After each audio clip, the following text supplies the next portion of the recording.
ঈশ্বৰে মোক প্ৰতিজ্ঞা কৰিছে। পৌলে কৈছে ঈশ্বৰে মোক প্ৰতিজ্ঞা কৰিছে।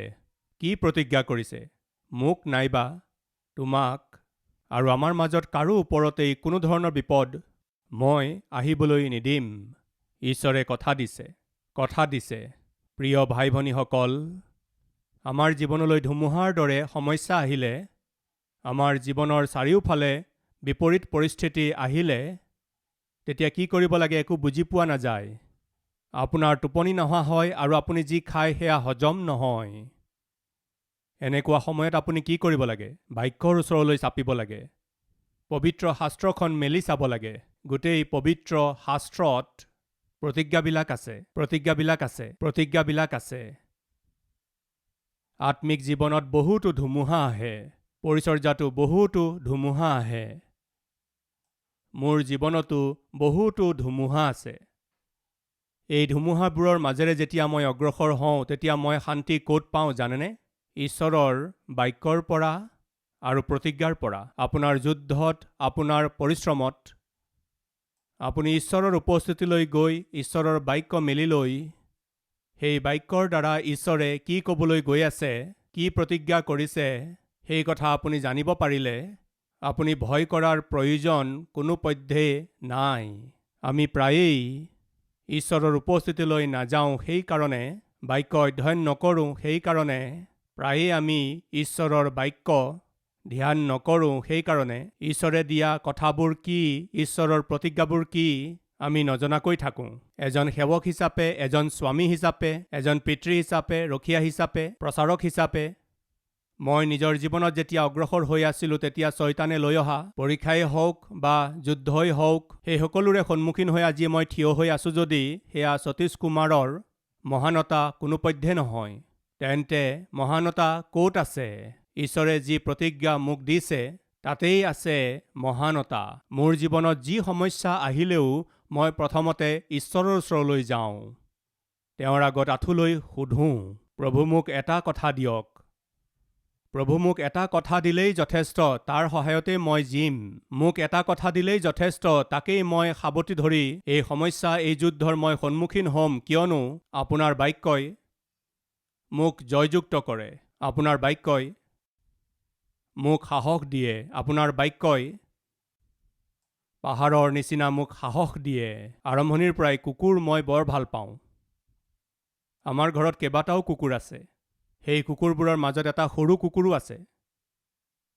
তাক চাইনা ব্ৰীড বুলি কয়। তাৰ পৰা অনা হোৱা নাই, সেইটো হায়দৰাবাদতেই কিনিছিলোঁ। মোৰ ল'ৰা ছোৱালীকেইটা সৰু হৈ থাকোঁতে সিহঁতক খেলা বস্তু দিলে ভাঙি পেলায়। খেলা বস্তু দিলে এসপ্তাহতেই ভাঙি পেলায়। তাকে চিন্তা কৰি মই এটা কাম কৰিলোঁ। খেলা বস্তু নিদি এটা কুকুৰ কিনি আনি দিলে তাৰ সৈতে খেলিব আৰু ভাঙিব নোৱাৰিব। এইবুলি ভাবি মোৰ ল'ৰাকেইটাৰ কাৰণে জন্মদিনত সুন্দৰ সৰু কুকুৰ কিনিবলৈ আৰম্ভ কৰিলোঁ। সেইটো চাইনা ব্ৰীডৰ হোৱা কাৰণে তাৰ নাম চাংগাই ৰখা হ'ল। মৰমতে চেংগি বুলি মতা হয়। মই এটা কথা ক'ব খুজিছোঁ। হাতেৰে দাঙিলে 2 কেজিমানো নহয়। ইমান সৰু কুকুৰ, তাৰ গোটেই গাটোতে নোম আছে। আমাৰ কালবাৰী টেম্পলত জাৰ্মান শ্বেফাৰ্ড আৰু ৰড বিলাৰ আছে। চিকিউৰিটিৰ কাৰণে ৰাতি সেই কুকুৰকেইটা আমি মেলি দিওঁ। এদিন এটা বৰ শক্তিশালী ৰড বিলাৰক পিছফালে বান্ধি থোৱা আছিল। মই আহোঁতে মোৰ সৈতে সেই সৰু কুকুৰ পোৱালিটো আছিল। সৰু কুকুৰ 2 কেজি মানহে হ'ব। সি মোৰ লগত আহি আছিল। সি মোৰ লগত আহি থাকোঁতে দূৰৰ পৰাই বৰ শক্তিশালী ৰডভিলাৰ কুকুৰটো দেখিলে। সেইটো চালেই মানুহৰ ভয় লাগে। সি দূৰৰ পৰাই শব্দ কৰিলে, এইদৰে শব্দ কৰিলে। আপুনি বিশ্বাস কৰক, এই সৰু কুকুৰটোৱে, যাৰ ওজন 2 কেজিমানো নহয়, বাঘৰ দৰে তাৰ ওপৰত জঁপিয়াই পৰিল। কাৰ ওপৰত? হেল্ল', ৰডভিলাৰৰ ওপৰত জঁপিয়াই পৰিল। তাৰ ওপৰত জঁপিয়াই পৰি তাৰ সৈতে যুদ্ধ কৰিলে। মোৰ মালিক মোৰ লগত থাকোঁতে তুমি শব্দ কৰিবা? সি যোৱাৰ আগতে অলপ আগুৱাই গৈ পিছফালে ঘূৰি চাইছিল মালিক বা আছেনে নাই বুলি। আপুনি মন কৰিব, বিশ্বাসেৰে পৰিপূৰ্ণ এই কুকুৰটোলৈ চাওকচোন, বা নিজৰ কুকুৰটোলৈ চাওক। সন্মুখৰ পৰা ডাঙৰ গৰু বা ষাঁড় গৰু আহিলে ওপৰত জঁপিয়াই পৰিব বিচাৰে, মাজে মাজে পিছলৈ চায়। কি কাৰণে? সেই কুকুৰটোৱে জানে যে মোৰ মালিক মোৰ লগত যদি থাকে, এই পৃথিৱীত কোনেও মোক একো কৰিব নোৱাৰে। যদি সেই কুকুৰটোৰ ওচৰত মালিক নাথাকে, তেন্তে সি কাৰো ওচৰলৈ কোনোপধ্যে নাযায়। প্ৰিয়সকল, যেতিয়া গলিয়াথে চিঞৰি আছিল, দাউদে কি কৈছিল জানেনে? তুমি তৰোৱাল আৰু জাঠিৰে সৈতে আহিছা, মই হ'লে বাহিনীবিলাকৰ জিহুৱা জীৱিত ঈশ্বৰৰ নামেৰে আহিছোঁ।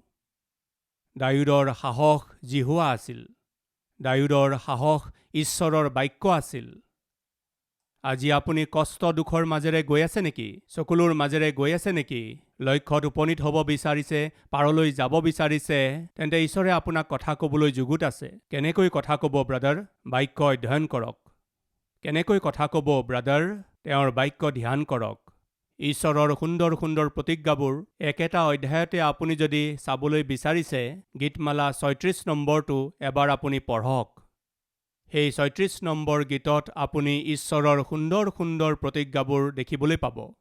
অতি সুন্দৰ সুন্দৰ প্ৰতিজ্ঞাসমূহ আপুনি পঢ়িবলৈ পাব। প্ৰিয়সকল, পৌলে কৈছিল আমাৰ প্ৰাণ ৰক্ষাৰ আশা গুচিল, এই বুলি কৈছিল, কিন্তু তাৰ পাছতে আহি কৈছিল আমাৰ একো নহ'ব, সুৰক্ষাৰে সৈতে আমি পাৰলৈ গৈ পাম। এই বুলি কেনেকৈ ক'ব পাৰিছা? ৰাতি ঈশ্বৰে দৰ্শনত ক'লে তেওঁৰ উপস্থিতি মোৰ লগত আছে।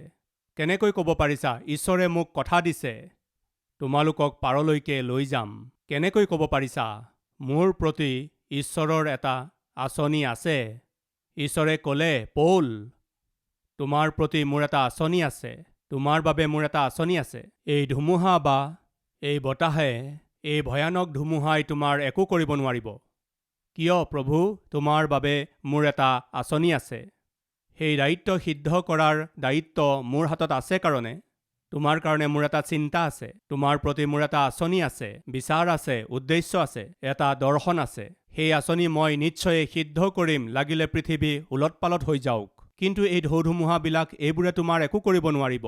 এই ঢৌ ধুমুহাবিলাকে তোমাক একো কৰিব নোৱাৰিব। কিয়? তোমাৰ বাবে মোৰ এটা আঁচনি আছে। তোমাৰ বাবে মোৰ এটা ডাঙৰ আঁচনি আছে। তুমি কেৱল সাধাৰণ লোককেই নহয়, ৰজা, প্ৰধান লোক, অধিকাৰীবিলাকক তুমি শুভবাৰ্তা শুনাবা। এটা উত্তম আঁচনি তোমাৰ বাবে মোৰ আছে। এই ধুমুহাই তোমাৰ একো কৰিব নোৱাৰিব। এই বাক্য শুনি থকা কিমানে বাৰু এই কথা বিশ্বাস কৰে? মোৰ বাবে ঈশ্বৰৰ আঁচনি আছে। আপোনাৰ বাবে উত্তম আঁচনি সাঁচি ৰখা ঈশ্বৰে কিহৰ কাৰণে নিৰ্দয়ীভাৱে সমুদ্ৰৰ মাজত আপোনাক ডুবি মৰিবলৈ এৰি দিব? ঈশ্বৰে আপোনাক ডুবিবলৈ নিদিব। কিয়? আপুনি হাত দেখুৱালে যে মোৰ বাবে ঈশ্বৰৰ এক উত্তম আঁচনি আছে বুলি। ঈশ্বৰৰ হাতত আপোনাৰ বাবে উত্তম আঁচনি আছে যদি, তেন্তে কিয় আপোনাক সমুদ্ৰৰ মাজত কিয় ডুবিবলৈ দিব? আপোনাৰ জীৱন কিয় নাশ হ'বলৈ দিব? ঈশ্বৰে আপোনাৰ জীৱনটো কোনোপধ্যে নাশ হ'বলৈ নিদিব। কি কাৰণে? আপোনাৰ বাবে প্ৰভুৰ হাতত আঁচনি আছে। পৌল যাতে সেই ঢৌ ধুমুহাবোৰত উপঙি নাযায়, সেইকাৰণে সৰ্বপ্ৰথমে এডাল লংগৰ আত্মিকভাৱে এৰি দিলে। কি সেই লংগৰ? ঈশ্বৰৰ প্ৰসন্নতা। তেওঁ পেলোৱা দ্বিতীয়ডাল লংগৰ হৈছে ঈশ্বৰৰ প্ৰতিজ্ঞা। তেওঁ পেলোৱা তৃতীয়ডাল লংগৰ হৈছে ঈশ্বৰৰ আঁচনি। যিসকলৰ আত্মিকতা নাছিল, তেওঁলোকে জাহাজখন নুডুবিবলৈ 4ডাল লংগৰ সমুদ্ৰত পেলাইছিল বুলি বাইবেলত আছে। আত্মিক জীৱনত যাতে ডুবি নাযায়, সেইকাৰণে পৌলেও আত্মিক 4ডাল লংগৰ পেলাইছিল। ঈশ্বৰৰ প্ৰসন্নতা, তাৰমানে তেওঁৰ উপস্থিতিৰূপী লংগৰ পেলাই, ঈশ্বৰৰ প্ৰতিজ্ঞা মানে প্ৰতিজ্ঞাৰূপী লংগৰডাল পেলাই, ঈশ্বৰৰ আঁচনি, তাৰমানে ঈশ্বৰৰ ইচ্ছা আছে। সকলো কষ্টৰ আঁৰত ঈশ্বৰৰ এটা উদ্দেশ্য আছে। আজি কেনেকুৱা কষ্ট, কেনেকুৱা ধুমুহা, কেনেকুৱা আৰ্থিক নাটনিৰে গৈ আছে, কি বেমাৰ, কি বিপদৰ মাজেৰে আপুনি গৈ আছে, প্ৰিয় ভাই ভনীসকল, এই সকলোবোৰৰ আঁৰত ঈশ্বৰৰ এক উত্তম উদ্দেশ্য আছে। বাইবেলে কৈছে, যিসকলে ঈশ্বৰক প্ৰেম কৰে তেওঁলোকৰ বাবে সকলোৱে একেলগে মংগলৰ কাৰ্য কৰে, অৰ্থাৎ তেওঁলোকৰ বাবে যিসকল তেওঁৰ ইচ্ছা অনুসৰি আমন্ত্ৰিত। আজি আপোনাৰ জীৱনত সকলোবোৰ খেলিমেলি যেন দেখা পাব পাৰে, বাধা বিঘিনিবিলাক আপুনি দেখিব পাৰে। আপুনি অকলশৰীয়া হৈ পৰা নিচিনা লাগিব পাৰে, কিন্তু এই সকলোবোৰৰ আঁৰত ঈশ্বৰে নিজৰ আঁচনিসমূহ আপোনাৰ জীৱনত সিদ্ধ কৰিব। আপোনাক যি লক্ষ্যত উপনীত কৰাব লাগে কৰাই তুলিব। আপোনাক যি পুৰস্কাৰ দিব লাগে তাক নিশ্চয়ে আপোনাক তেওঁ দিহে এৰিব। অন্যায় কৰিবলৈ তেওঁ মানুহ নহয়। প্ৰিয়সকল, এদিন উইটফিল্ড নামৰ এজন ভক্তই শুভবাৰ্তাৰ পৰিচৰ্যা কৰাৰ পাছত কিছুমান লোকে কিছুমান উপহাৰ দিছিল। অলপ টকা দান হিচাপে তেওঁক দিছিল। সেয়া পৰিচৰ্যাৰ কাৰণে আৱশ্যক আছিল। তেওঁ আশা বহুত কৰিছিল, কিন্তু দান বহুত কম পালে। ঠিক আছে বুলি ভাবি তেওঁ দানখিনি কোটৰ জেপৰ ভিতৰত ভৰাই ঘোঁৰাত লণ্ডনৰ ঘৰলৈ গৈ আছিল। এইদৰে তেওঁ অৰণ্যৰ মাজেৰে যোৱা বাটেৰে লণ্ডনলৈ গৈ থাকোঁতে হঠাতে চোৰবিলাকে ঘেৰি ধৰিলে। তোমাৰ হাতত কি আছে কোৱা? মোৰ হাতত একোৱেই নাই। অলপ আগতে বাক্য প্ৰচাৰ কৰোঁতে তেওঁলোকে দান দিছিল, সেই দানখিনিহে জেপত আছে। উলিওৱা সেই দানখিনি। পৰিচৰ্যা আগবঢ়াই নিবৰ কাৰণে এই দানখিনিৰ বৰ প্ৰয়োজন আছিল। যিমানখিনি দান পাইছোঁ বৰ কম। এই দানখিনিৰ মোৰ বৰ প্ৰয়োজন আছিল। এতিয়া চোৰে এই দানখিনি লৈ ল'ব। এইদৰে ভাবি ভাবি নিৰাশ হৈ নিজৰ জেপত থকা গোটেইখিনি দান চোৰকেইজনক দি দিলে। চোৰকেইজনে সেই দানখিনি লৈ গৈ থাকোঁতে এজন চোৰ ঘূৰি আহিল। তোমাৰ এই কোটটোৰ বিষয়ত কি বুলি ভাবা? এইটোতো বৰ সুন্দৰ, মোক এইটোও দি দিয়া। বেচেৰাই কি কৰিব? পিন্ধি থকা কোটটোও খুলি তেওঁক দি দিলে। সেই চোৰজনে 1 মিনিট ৰ'বা বুলি কৈ নিজৰ পুৰণি কোটটো খুলি দিলে। জৰ্জ উইটফিল্ডে দিয়া কোটটো পিন্ধি ল'লে। তেওঁৰ গাত ভালকৈ হ'ল। ভাল দেখিছেনে? তেওঁক সুধিলে। হয়, ভাল দেখিছে। এই বেকাৰ কোটটো মইনো কি কৰিম আৰু? এই বুলি কৈ জৰ্জ উইটফিল্ডৰ ওপৰত কোটটো পেলাই চোৰটোৱে তেওঁৰ কোটটো আৰু দানখিনি লৈ গুচি গ'ল। ঠাণ্ডাত সেই দুৰ্গন্ধ ওলোৱা কোটটো পিন্ধি জৰ্জ উইটফিল্ড ঘৰলৈ আহিল। কি প্ৰভু! পৰিচৰ্যাত বহুতো অভাৱ আছিল। আৰ্থিকভাৱে বহুতো প্ৰয়োজন আছে। বৰ আশাৰে গ'লোঁ আৰু বাক্য প্ৰচাৰ কৰিলোঁ। অন্ততঃ দান যদি পাওঁ পৰিচৰ্যাৰ প্ৰয়োজনবোৰ পূৰণ হ'ব বুলি ভাবি বৰ আশাৰে যেতিয়া আহিছিলোঁ, সেই সময়ত এই কষ্ট কিয় আহিল? এই বিপদ কিয় আহিল? যিখিনি দান আছিল সেইখিনিও গ'ল, মোৰ কোটটোও গ'ল। এতিয়ানো আৰু মই কি কৰিম প্ৰভু? মোৰ জীৱনত এই কষ্টক আহিবলৈ কিয় দিলে? মোক লুট কৰিবলৈ সেই চোৰবিলাকক কিয় সুযোগ দিলে? এয়া কি হৈ আছে প্ৰভু? এইবোৰ ভাবি দুখেৰে তেওঁ দুখ কৰি আছিল। এইদৰে বৰ দুখী হৈ সেই চোৰৰ কোটটো যিটো তেওঁ পিন্ধি আছিল সেইটো ওলোমাই থলে। তেতিয়া সেই কোটটো হঠাৎ তলত পৰি গ'ল। সেই কোটটো যেতিয়াই তলত পৰিল তেতিয়া সেই কোটটোৰ পৰা সোণৰ আধলি কেইটামান পৰিল। তেওঁ বৰ আচৰিত হ'ল। এয়া কি? সোণৰ আধলিবোৰ যে পৰি আছে। এইবুলি যেতিয়া চালে তেতিয়া কোটত কেইবাটাও সোণৰ আধলি পালে। সেইদিনা সেই চোৰটোৱে জৰ্জ উইটফিল্ডৰ কোটটো লৈ গুচি গৈছিল, কিন্তু চোৰটোৰ কোটত থকা সোণৰ আধলি পাহৰি গ'ল। সোণৰ আধলিৰে ভৰি থকা কোটটো আনি জৰ্জ উইটফিল্ডক দি দিলে। হেৰুৱালে বহুত কম আৰু পালে বহুত বেছি। প্ৰিয় ভাই ভনীসকল, জৰ্জ উইটফিল্ডক এই পাঠটো কিয় শিকালে জানেনে বাৰু? তুমি ভাবিছা তুমি হেৰুৱাইছা বুলি, কিন্তু তুমি মোৰ ইচ্ছামতে মোৰ পৰিচৰ্যা কৰি আছা কাৰণে হেৰুৱাইছা নিচিনা তোমাক লাগিছে, কিন্তু সেই হেৰুৱাওতেও তোমাৰ লাভেই আছে। এই সত্যক নাপাহৰিবা। ঢৌ ধুমুহাত মই সকলো হেৰুৱালোঁ বুলি কোৱা কোনোবা আছে নেকি ইয়াত? এই দুখৰ দ্বাৰা, এই কষ্টৰ দ্বাৰা, এই সংঘৰ্ষৰ দ্বাৰা মই সকলো হেৰুৱাই পেলাইছোঁ এই বুলি নিৰাশ হোৱা লোক কোনোবা আছে নেকি? তেন্তে পৌলৰ নিচিনাকৈ ঈশ্বৰলৈ মন পালতাওক। তেওঁৰ উপস্থিতিৰ আপুনি অনুভৱ কৰক। তেওঁৰ প্ৰতিজ্ঞাবোৰ গ্ৰহণ কৰক, বিশ্বাস কৰক। আপোনাৰ বাবে ঈশ্বৰৰ হাতত উত্তম আঁচনি আছে। এই সত্যক আপুনি জানি লওক, জানি সাহস কৰক। অৱশেষত ঈশ্বৰৰ অংশীদাৰিত্ব। ঈশ্বৰৰ সেৱকৰ প্ৰতি সিদ্ধ হোৱা সকলো কামত আছে। এই সত্যক নাপাহৰিব। চাওঁ আহকচোন পাচনি কৰ্মৰ 27 অধ্যায়ৰ 25 নম্বৰ পদ। এইকাৰণে সেই মানুহবিলাক তোমালোকে সাহ কৰা, কিয়নো মোক যেনেকৈ ক'লে তেনেকৈ অৱশ্যে ঘটিব। ঈশ্বৰত মোৰ এনে বিশ্বাস আছে। আপুনি মনোযোগেৰে এই সম্পূৰ্ণ অধ্যায়টো পঢ়িলে তেওঁলোক সকলোকে সুৰক্ষাৰে সৈতে পাৰলৈ লৈ যোৱা হ'ল। তেওঁলোক সকলোকে সুৰক্ষাৰে সৈতে পাৰলৈ লৈ যোৱা হ'ল। সেইকাৰণে পিছত পৌলে কেইবাখনো পত্ৰ লিখিবলৈ পাৰিলে। আপুনি এটা সত্য কথা জানিব লাগে। সেই সত্য হৈছে আপুনি যি কষ্ট, দুখ আৰু সংঘৰ্ষৰ মাজত আছে, সেইবোৰত ঈশ্বৰ আপোনাৰ লগত আছে।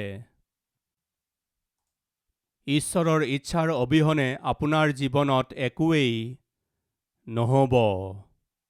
এইবুলি কাৰ বিষয়ে কোৱা হৈছে? যিসকলে ঈশ্বৰক প্ৰেম কৰে। ৰোমিয়াবিলাকৰ প্ৰতি পত্ৰৰ 8 অধ্যায়ৰ 28 নম্বৰ পদটো পঢ়িছোঁ। আৰু আমি জানো যে যিবিলাকে ঈশ্বৰক প্ৰেম কৰে আৰু যিবিলাক তেওঁৰ অভিপ্ৰায় অনুসাৰে আমন্ত্ৰিত, তেওঁবিলাকৰ পক্ষে সকলোৱেই মংগলৰ অৰ্থে একেলগে কাৰ্য কৰিছে। আপুনি ঈশ্বৰক প্ৰেম কৰেনে? তেন্তে শুনক, আপোনাৰ মংগলৰ কাৰণেই সকলো কথা ঈশ্বৰে আপোনাৰ জীৱনত হ'বলৈ দি আছে। আপোনাৰ পৰিশ্ৰমৰ আঁৰত, আপোনাৰ কষ্টবোৰৰ আঁৰত, আপোনাৰ যুদ্ধবোৰৰ আঁৰত ঈশ্বৰৰ অনুমতি আছে। প্ৰিয়সকল, যোচেফলৈ শত্ৰুতা কৰা হ'ল, তেওঁক দোষী কৰা হ'ল, তেওঁক বেচা হ'ল, এজন দাস হিচাপে মিছৰলৈ বিক্ৰী কৰি পঠোৱা হ'ল, তেওঁক পৰীক্ষা কৰা হ'ল, তেওঁক জেলত থোৱা হ'ল। এই সকলো তেওঁৰ জীৱনত হ'ল। এইবোৰ ঈশ্বৰে কৰিছিল নে? নাই কৰা। ঈশ্বৰে তেওঁলোকৰ হতুৱাই বিক্ৰী কৰাইছিল নে? নাই কৰা।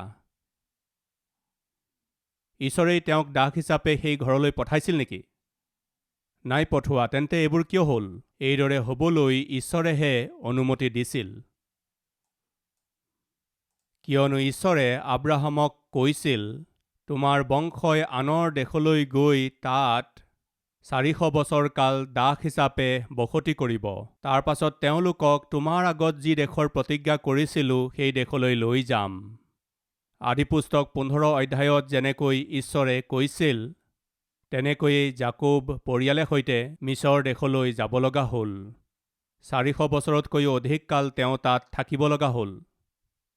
ইয়াৰ কাৰণ হৈছে তাৰ আঁৰত ঈশ্বৰৰ আঁচনি আছিল। আজি আপুনি যি প্ৰতিকূল পৰিস্থিতিৰ সন্মুখীন হৈ আছে, যি যুদ্ধৰ আপুনি সন্মুখীন হৈ আছে, তাত ঈশ্বৰৰ এক আঁচনি আছে। আপুনি যদি ঈশ্বৰৰ ইচ্ছা অনুসৰি চলি আছে, ঈশ্বৰে তাক আপোনাৰ জীৱনলৈ আহিবলৈ দিয়াৰ কাৰণ হৈছে আপোনাৰ মংগল হ'ব লাগে। কিয় এনেকুৱা পৰিস্থিতিক ঈশ্বৰে আপোনাৰ জীৱনলৈ আহিবলৈ দিছে? আপোনাৰ মংগলৰ কাৰণে। যিয়ে ঈশ্বৰক প্ৰেম কৰে, মানে তেওঁৰ অভিপ্ৰায় অনুসাৰে যাক আমন্ত্ৰণ কৰা হৈছে, তেওঁলোকৰ বাবে সকলো কেৱল কেইটামান কথাহে নহয়, সকলো তেওঁলোকৰ মংগলৰ কাৰণেহে হয়। পৌলে সেই সত্যক জানিলে। সেইকাৰণে সকলো ভোকত আছিল, কোনেও খোৱা বোৱা কৰা নাছিল। কেৱল পৌলেহে উঠি কৈছিল, হে মানুহবিলাক, তোমালোকে খোৱা বোৱা কৰা নাই। তোমালোকৰ টোপনি নোহোৱা হৈছে, খোৱা বোৱা কৰা নাই। মোৰ কথা শুনা, আমাৰ একোৱেই নহ'ব। এই বুলি কৈ সকলোকে সাহস দি, তেওঁলোক সকলোকে আহাৰ দি তেওঁ কৈছিল, আমি সকলো ভালে ভালে পাৰলৈ গৈ পাম। কি কাৰণে? ঈশ্বৰৰ উপস্থিতি মোৰ লগত আছে। ঈশ্বৰৰ প্ৰতিজ্ঞা মোৰ লগত আছে। ঈশ্বৰৰ আঁচনি মোৰ লগত আছে। আৰু যিবোৰ হৈ আছে তাত ঈশ্বৰৰ অংশীদাৰিত্ব আছে। এই সত্যক মই জানি গ'লোঁ। মই সাহসেৰে আছোঁ আৰু সাহসেৰে থাকিবলৈ কৈছোঁ। আজিৰ তাৰিখত ঈশ্বৰৰ উপস্থিতি আপোনাৰ লগত থাকিলে, আজি ঈশ্বৰৰ বাক্য আপোনাৰ লগত থাকিলে, আজি ঈশ্বৰৰ আঁচনি আপোনাৰ লগত থাকিলে, আজি আপোনাৰ চাৰিওফালে সংঘটিত হৈ থকা প্ৰতিকূল পৰিস্থিতিবোৰ, এই সকলোবোৰৰ আঁৰত ঈশ্বৰৰ অংশীদাৰিত্ব আছে। এই সত্যক আপুনি যদি জানিব পাৰিছে, কোনো ধৰণৰ ধুমুহালৈ আপুনি ভয় কৰিব নালাগে। আপোনাক যি পাৰলৈ লৈ যাব লাগে, সেই পাৰলৈ ঈশ্বৰে আপোনাক লৈ যাবই। যিসকলে ভৰসা কৰে আৰু বিশ্বাস কৰে, মোৰ সৈতে একেলগে প্ৰাৰ্থনা কৰিবনে বাৰু?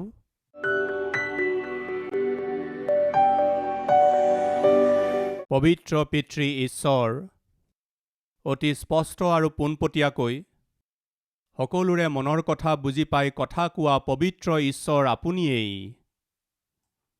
ধুমুহাৰ মাজত ফাঁচি থকা জাহাজখন, ভয়ানক ধুমুহাৰ মাজত ফচি থকা লোকসকল, জীয়াই যে থাকিব পাৰিব তেনেকুৱা বিশ্বাস হেৰুৱাই পেলোৱা সেই লোকসকলৰ মাজত আপোনাক প্ৰেম কৰা আৰু আপোনাৰ পৰিচৰ্যা কৰা পৌল থাকোঁতে আপুনি তেওঁক দৰ্শন দিলে।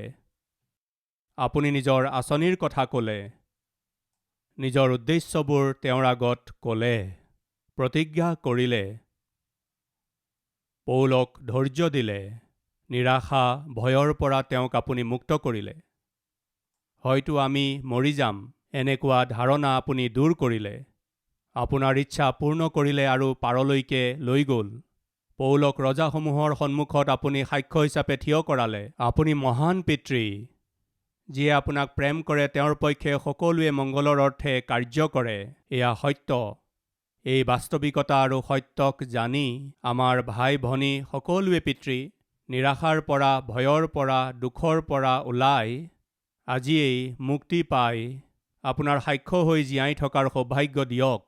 ধৈৰ্যেৰে জীয়াই থকাৰ অনুগ্ৰহ দিয়ক। যীশুৰ নামতেই মাগিছোঁ পিতৃ, আমেন।